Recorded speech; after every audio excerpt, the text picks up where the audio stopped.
Hi friends, Rajesh share from Technobuzz dot net. आज के इस वीडियो में हम बात करेंगे AOSIP डरफेस्ट रोम के बारे में, जो कि एंड्रॉयड 10 पे बेस्ड है और जिसको आज हमने अपने Redmi K20 Pro के अंदर इंस्टॉल कर रखा है।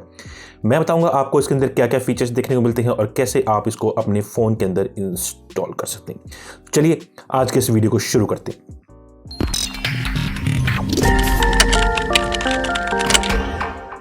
तो जैसे कि देख पा रहे हैं, ये है Redmi K20 Pro और आज इसके अंदर जिस रोम को हम रन कर रहे हैं वो है डरफेस्ट एंड्रॉयड वर्जन 10, जो कि आपको मिलता है दिसंबर 5, 2019 के सिक्योरिटी पैच के साथ। आपको यहाँ पे चेंज लॉक का भी ऑप्शन देखने को मिल जाता है, जहाँ पे आप इसके छोटे मोटे चेंज लॉक्स को जाके चेकआउट कर सकते हैं इस टाइम पे।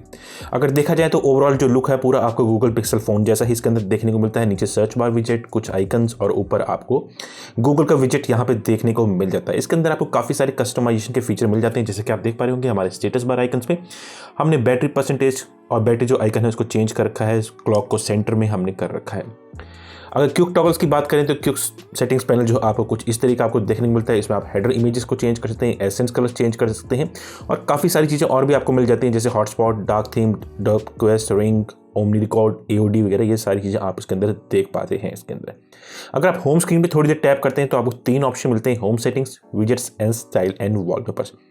अगर आप स्टाइल एंड वॉलपेपर्स में जाते हैं तो आप स्टाइल के अंदर जो है कंप्लीटली लुक चेंज कर सकते हैं, किस तरीके की आपको आइकन चाहिए, क्या फॉन्ट चाहिए, ये सारी चीज़ें और एसेंस कलर को आप यहाँ पे इजीली मैनेज कर सकते हैं और लाइव वॉलपेपर को भी यहाँ पे इजीली सेटअप कर सकते हैं। अगर क्लॉक पे जाते हैं तो क्लॉक में आपको इसके अंदर काफ़ी सारे क्लॉक्स के ऑप्शन मिल जाते हैं। जो भी आपको चाहिए उसको आप यहाँ पे सेटअप कीजिए और वॉलपेपर्स को भी आप यहाँ पे लाइव वॉलपेपर्स भी इसके अंदर यूज़ कर सकते हैं गूगल पिक्सल 4 फोन के। ये सारे ऑप्शन आपको इसके स्टाइलिंग में देखने को मिल जाते हैं। कैमरे की बात करें तो कैमरा आपको इसके अंदर डिफॉल्ट मिलता है, जिसमें आपको कोई एक्स्ट्रा फीचर्स देखने को नहीं मिलते हैं। पर सबसे अच्छी बात यह है कि गूगल कैमरा जो है इसको सपोर्ट करता है और परफेक्टली इसके अंदर काम कर रहा है और कोई भी आपको सच एस इशू इसके अंदर देखने को नहीं मिलता है। तो जी कैम जो है आप इसके अंदर इंस्टॉल कर सकते हैं। तो अब कुछ और चीज़ों को भी हम चेकआउट कर लेते हैं। उसके लिए चलते हैं सेटिंग्स पैनल पे। सेटिंग्स पैनल का लुक आपको कुछ इस तरह का आपको देखने को मिलता है। तो थर्ड नंबर ऑप्शन है वो इसकी कस्टमाइजेशन है सारे के सारे, जिसको हम ओपन करते हैं, जिसमें आपको status bar, quick settings, buttons, navigation bar, gestures, lock screen, power मेनू, नोटिफिकेशंस, एनिमेशंस और मिसलेनियस के ऑप्शंस मिल जाते हैं। स्टेटस बार पे आप देखते हैं तो आप सिस्टम आइकन्स को चेंज कर सकते हैं, यानी कि कौन से आपको आइकन्स चाहिए, कौन से नहीं चाहिए। स्टेटस बार लोगो को चेंज कर सकते हैं, ट्रैफिक इंडिकेटर वगैरह ये सारी चीज़ें कर सकते हैं। क्लॉक सेंटर चाहिए, राइट चाहिए, लेफ्ट चाहिए, वो चेंज कर सकते हैं। उसकी डेट में आपको AM PM स्टाइल चाहिए, डेट वगैरह, वो सारी चीज़ें चेंज कर सकते हैं। और फॉन्ट साइज़ को भी आप यहाँ पे इजीली चेंज कर सकते हैं। देख पा रहे होंगे आपको हमारी जो क्लॉक है उसका फॉन्ट ऊपर आपको चेंज होता हुआ नज़र आ रहा होगा। तो ये सारी चीज़ें आपको इसके अंदर मिल जाती हैं। उसी तरह डेट के अंदर भी आपको ऑप्शन मिल जाते हैं। बैटरी स्टाइल कौन सा चाहिए, काफ़ी सारे आपको मिल जाते हैं, इसको यहाँ से यूज़ कीजिए। बाकी और भी चीज़ें मिल जाती हैं, जैसे करियर लेबल सेटिंग। तो ये चीज़ें आपको स्टेटस बार में देखने को मिलती हैं। क्विक सेटिंग्स पैनल में आपको काफ़ी सारे कस्टमाइजेशन मिलते हैं कि आप इसकी ट्रांसपेरेंसी को कम ज़्यादा कर सकते हैं। ये देखिए, अब क्विक सेटिंग्स पैनल में आपको ट्रांसपेरेंट इफेक्ट यहाँ पे आपको देखने को मिल जा रहा होगा। अगर आप इसको 100 कर देते हैं तो इसका जो ट्रांसपेरेंट इफेक्ट है वो पूरा कंप्लीटली जो है यहाँ से हट जाता है। ये देखिए, अब जो आपको जो ट्रांसपेरेंसी इफेक्ट था वो आपका यहाँ से हट गया है। बाकी कुछ और ऑप्शन मिल जाते हैं, जैसे ब्राइटनेस लाइटर आपको चाहिए कि नहीं, वो सारी चीज़ें आपको मिल जाती हैं। इसके अंदर आपको बैटरी परसेंटेज, ये सारी चीज़ें। सबसे अच्छी बात यह है कि इसके अंदर जो है आप हेडर इमेज को भी यूज़ कर सकते हैं। आप जो है इसके अंदर हेडर इमेज में जाइए, आपको काफ़ी सारी हेडर्स इमेज मिल जाती हैं। जो भी आपको पसंद है उसको सेटअप कर लीजिए। सपोज कीजिए आप जो है गेम ऑफ थ्रोन्स में जाते हैं तो आप यहाँ से किसी भी हेडर को सिलेक्ट कर सकते हैं। सपोज कीजिए इसको हमने सेलेक्ट किया, तो अब जो है ये हमारे क्विक सेटिंग्स पैनल के ऊपर आपको यहाँ पे ये हेडर इमेज जो है आपको यहाँ पे देखने को मिल जाती है। तो ये सारी चीज़ें आप क्विक सेटिंग में कर पाते हैं। बटन्स में चलते हैं तो बटन्स में आपको ये 3 ऑप्शन मिल जाते हैं, जिसमें वॉल्यूम सेटिंग्स के अंदर भी आप छोटे मोटे यहाँ से चेंजेस कर पा रहे हैं। नेविगेशन बार अगर आप यूज़ कर रहे हैं देन आप नेविगेशन बार्स के फीचर को यहाँ पे यूज़ कर सकते हैं। मैं नेविगेशन बार यूज़ नहीं कर रहा हूँ। हम इसके अंदर जो है एंड्रॉइड 10 के जेस्चर्स को यूज़ कर रहे हैं। तो जेस्चर्स के अंदर भी आपको काफ़ी सारी चीज़ें मिल जाती हैं, जैसे 3 फिंगर स्क्रीनशॉट जो कि परफेक्टली काम कर रहा है। ये देखिए, स्क्रीनशॉट कैप्चर करने में यहाँ पे कोई प्रॉब्लम आपको देखने को नहीं मिलती है। लॉक स्क्रीन में भी आप काफ़ी सारी चीज़ें कर सकते हैं, जैसे आपको फिंगरप्रिंट ऑथेंटिकेशन वाइब्रेशन चाहिए कि नहीं, बैटरी बार, ऑलवेज शो बैटरी बार, ये चीज़ें मिलती हैं। मीडिया कवर आर्ट का ऑप्शन मिल जाता है कि जो आपको वहाँ पे चाहिए कि नहीं, कि विजिबल रखना चाहते हैं कि नहीं आप रखना चाहते हैं। पावर मेनू में जो है आप पावर के बटन के अंदर जो एडवांस रीस्टार्ट का ऑप्शन डाल सकते हैं। स्क्रीनशॉट, स्क्रीन रिकॉर्ड जो आपको चाहिए उसको यहाँ से डाल लीजिए। उसके बाद जो है वो आपके पावर के बटन पे यहाँ पे विजिबल होंगे। और रीस्टार्ट में आपको एडवांस रीस्टार्ट यानी सिस्टम रिकवरी, बूट लोडर और सिस्टम UI को बूट करने का भी ऑप्शन आप इसमें देख पा रहे हैं। नोटिफिकेशन में आप चेंजेस कर सकते हैं, जैसे चार्जिंग एनिमेशन किस तरीके से चाहिए, एम्बिएंट डिस्प्ले ब्राइटनेस वगैरह, वो सारी चीज़ें आपको यहाँ पे देखने को मिल जाती है। उसी तरीके से आपको स्क्रीन के अंदर एज लाइटिंग का भी ऑप्शन मिल जाता है, जिसकी आप लाइट कलर्स को भी यहाँ पे इजीली जाके चेंज कर सकते हैं। ये भी एक आपको नया फीचर जो है इस रोम के अंदर यहाँ पे आपको देखने को मिल जाता है। एनिमेशंस में आपके एनिमेशंस की जो ड्यूरेशन है उनको कम ज़्यादा कर सकते हैं, यहाँ से आप छोटे मोटे एनिमेशंस के अंदर चेंजेस कर पाएंगे।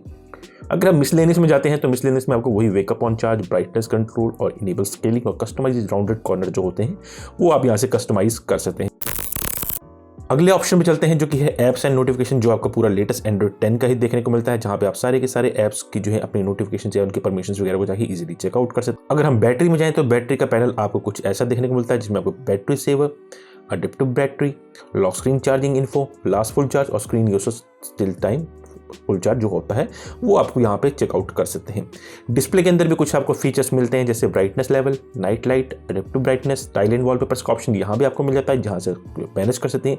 स्क्रीन टाइम आउट, कलर्स मिल जाते हैं आपको, नेचुरल, बूस्टेड, एडेप्टिव, जो भी आपको चाहिए, screen saver, lock screen display में क्या क्या चाहिए उन सब चीज़ों को यूज़ कर सकते हैं। जैसे ऑलवेज ऑन डिस्प्ले को आप यूज़ कर सकते हैं, जो कि आप देख पा रहे हैं कि ऑलवेज ऑन डिस्प्ले जो है हमारे फोन पर परफेक्टली काम कर रहा है और फिंगरप्रिंट भी इसमें परफेक्टली काम करता हुआ आपको मिल जाता है, जो कि इसमें सच आपको कोई भी इश्यूज देखने को नहीं मिलता है। एडवांस सेटिंग्स में आपको एम्बिएंट वेक जेस्चर्स और म्यूजिक टिकर का भी ऑप्शन यहाँ पे आप देख पाते हैं। कुछ और चीज़ें भी मिल जाती हैं, जैसे आपको गेम ड्राइवर प्रेफरेंस मिल जाती है यहाँ पे, जिसमें आप इसको सेट कर सकते हैं और साथ ही साथ डिस्प्ले साइज, स्मॉलर स्विच वगैरह ये चीज़ें आप यहाँ पे देख पाते हैं। आपको डार्क थीम चाहिए कि नहीं, एसेंट कलर कौन से चाहिए, हम ऑरेंज यूज़ कर रहे हैं, आप कोई और कलर भी इसके अंदर ईजिली यूज़ कर सकते हैं और इसके फॉन्ट्स को भी आप यहाँ पे ईजिली चेंज कर सकते हैं और आइकन शेप्स को भी यहाँ से आप डिस्प्ले में ही चेंज कर पा रहे हैं। साउंड में चलते हैं तो साउंड में सारा का पैनल आपको एंड्रॉइड 10 का मिलता है, आप जो है इसके अंदर सारी की सारी चीज़ें यहाँ पे जाके चेकआउट कर सकते हैं कि क्या क्या इसके साउंड के आपको फीचर्स इसके अंदर देखने को मिल जाती है। ये सारी चीज़ें आपको साउंड मोड में जाके देखने को मिल जाती हैं। प्राइवेसी लोकेशन के बारे में ज़्यादा बताऊंगा नहीं मैं, सिक्योरिटी में आपको इसके अंदर जो है स्क्रीन लॉक मिल जाता है, फिंगरप्रिंट आप देख ही पहुंच चुके हैं, वो परफेक्टली काम कर रहा है, बट आपको इसके अंदर फेस अनलॉक नहीं देखने को मिलता है, जैसा कि आप लोगों को पता ही है कि एंड्रॉइड 10 में इस टाइम पे आपको फेस अनलॉक देखने को नहीं मिल पा रहा है। डिजिटल वेलबींग और पेरेंटल कंट्रोल्स आपको मिल जाता है, जिसमें आप अपनी पूरी स्क्रीन टाइम, अपने कितने नोटिफिकेशंस आपको मिले, कितनी बार फोन को लॉक एंड अनलॉक आप कर चुके हैं, वो सारी डिटेल्स आप इसके अंदर यहाँ पे चेकआउट कर सकते हैं। आपको इसके अंदर फोकस मोड और विंड डाउन मोड भी आप इसके अंदर देख पाते हैं।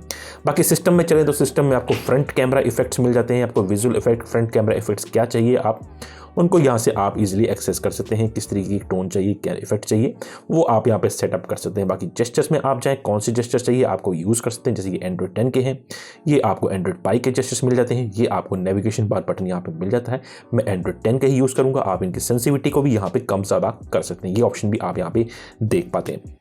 अगर आप इसके डरफेस्ट अपडेटर में जाएं तो आपको यहाँ पे OTA अपडेट की सारी इन्फॉर्मेशन मिलेगी, आपके फ़ोन के लिए अपडेट आया है कि नहीं, आप इसको यहाँ पे रिफ्रेश के बटन को टैप करके चेकआउट कर सकते हैं। जैसे कि लिखा रहा है नो न्यू अपडेट्स फाउंड, तो यानी कि इस टाइम पे हमारे फ़ोन के लिए कोई अपडेट नहीं है, हम लेटेस्ट वर्जन को इसके अंदर यूज़ कर रहे हैं। तो अब बात करते हैं कि इसका बेंचमार्क स्कोर क्या मिलता है। तो बेंचमार्क स्कोर मैं आपको दिखा देता हूँ बेंचमार्क स्कोर क्या मिला है इस रोम को Redmi K20 Pro के ऊपर। तो बेंचमार्क स्कोर जो मिलता है वो मिलता है 446751, जो कि अच्छा खासा बेंचमार्क स्कोर है इस रोम का Redmi K20 Pro के ऊपर। तो अब एक बार हम PUBG का ग्राफिक पेज भी चेक कर लेते हैं। आप देख पा रहे होंगे जो डिफ़ॉल्ट आपको मिलता है उसमें HD और हाई मिलता है, बट आप HDR में इसमें जा सकते हैं, अल्ट्रा तक जा सकते हैं और एक्सट्रीम तक इसमें जा सकते हैं इसके अंदर। बट मैं प्रेफर करूँगा कि आप HD या हाई मोड पे ही खेलना है इसके ऊपर कोशिश करें, क्योंकि अदरवाइज़ आपका फ़ोन जो है बहुत ज़्यादा हीट होता है और आपको फिर लैग देखने को मिलता है इसके थ्रू। बाकी ओवरऑल देखा जाए तो आपको सारे के सारी एप्लीकेशंस गूगल के इसके अंदर मिल जाती हैं, जैसे clock, contacts, file manager, Google applications वगैरह, जीमेल वगैरह, आपको रिकॉर्डर मिल जाता है लेटेस्ट के अंदर और सेफ्टी का नया एक फीचर जो है वो भी आपको मिल जाता है और गूगल फोटोज़ और FM रेडियो भी आपको इसके अंदर देखने को मिल जाता है। तो अब हम बात करेंगे कि आपने इसको इंस्टॉल कैसे करना है। तो इंस्टॉल करने के लिए आपके फ़ोन के अंदर कस्टम रिकवरी इंस्टॉल होनी चाहिए, TWRP हो चाहे ऑरेंज फॉक्स हो चाहे पिच ब्लैक हो, और आपको 2 जिप फाइलें चाहिए। एक तो चाहिए आपको डरफेस्ट रोम की फाइल जो कि 1.33 GB के आसपास की है, और सेकंड आपको चाहिए आपके फ़ोन के लिए लेटेस्ट वेंडर फर्मवेयर जो कि हम इसके अंदर डाउनलोड कर चुके हैं 11.0.1.0। तो अब आपने क्या करना है, अपने फ़ोन को कस्टम रिकवरी पे बूट करना है। तो हम डायरेक्टली पावर के बटन से ही बूट कर लेते हैं। यहाँ पे हमको रिस्टार्ट पे रिकवरी का ऑप्शन मिल जाता है। अदरवाइज आप फ़ोन को स्विच ऑफ करके वॉल्यूम अप और पावर के बटन को होल्ड रखते हैं, देन आपका फ़ोन जो है कस्टम रिकवरी पे बूट करेगा। कभी भी आप कोई कस्टम रोम इंस्टॉल करते हैं तो उससे पहले अपने डाटा का बैकअप ज़रूर ले लीजिए, कभी भी कुछ भी हो सकता है और आपका सारा डाटा जो है वो डिलीट भी हो सकता है। तो ये देखिए हमारा फ़ोन जो है कस्टम रिकवरी पे बूट कर चुका है। तो सबसे पहले वाइप पे जाएंगे, Dalvik cache, system root, vendor data, इन सबको आपने वाइप कर देना है। जैसे ही आपके सारे पार्टीशन वाइप हो जाते हैं तो सबसे पहले जो आपकी जो फाइल थी वेंडर वाली फाइल आप उसको सिलेक्ट करेंगे और स्वाइप टू इंस्टॉल। कुछ ही देर में ये जो आपकी फाइल है ये आपके फ़ोन के अंदर इंस्टॉल हो जाएगी। इसको इंस्टॉल करना ज़रूरी है, अदरवाइज आपको फ़ोन बूट नहीं कर पाएगा और आपको कोई ना कोई बग्स वगैरह भी देखने को मिल जाएंगे। तो कोशिश कीजिएगा इसी वेंडर को आप यूज़ करें अगर आप इंडियन वर्जन को यूज़ कर रहे हैं अपने फ़ोन के अंदर। तो ये देखिए वेंडर फर्मवेयर हमारा फ्लैश हो गया है। हम बैक जाएंगे और हमारी जो डर्फेस्ट रोम थी उसको सिलेक्ट करेंगे और उसको भी फ्लैश कर लेंगे। ये मेरे अबाउट 2 to 3 मिनट्स लेती है, तो हम थोड़ा सा वेट कर लेते हैं इसको कंप्लीटली फ्लैश होने का। उसके बाद हम रीबूट सिस्टम करते हैं। तो ये देखिए फाइनली हमारा रोम फाइल भी इंस्टॉल हो गई है। आपको जी एप्स इंस्टॉल करने की ज़रूरत नहीं है क्योंकि रोम जो है जी एप्स के साथ आता है। अब रीबूट सिस्टम करेंगे, आपका फ़ोन 1 से 2 बार रीबूट हो सकता है, तो आपको डरने की ज़रूरत नहीं है। तो ये देखिए बूट स्क्रीन आ चुकी है हमारे फ़ोन के ऊपर AOSIP DERPFEST की, जो कि एंड्रॉइड 10 पे बेस्ड है। दैट मीन्स कि रोम जो है सक्सेसफुली हमारे फ़ोन के अंदर फ्लैश हो चुका है। इसके बाद सेटअप पे जाएगा, आप सारी चीज़ों को सेटअप करेंगे और इस रोम के सभी फीचर्स जो हैं अपने फ़ोन के अंदर इंजॉय कर पाएंगे। तो उम्मीद करता हूँ आपको आज का ये रोम और आज का वीडियो पसंद आया होगा। तो प्लीज़ चैनल को सपोर्ट जरूर कीजिएगा, लाइक कमेंट शेयर और चैनल को सब्सक्राइब करना मत भूलिएगा। तो मिलते हैं नेक्स्ट वीडियो में, तब तक के लिए take care and bye bye.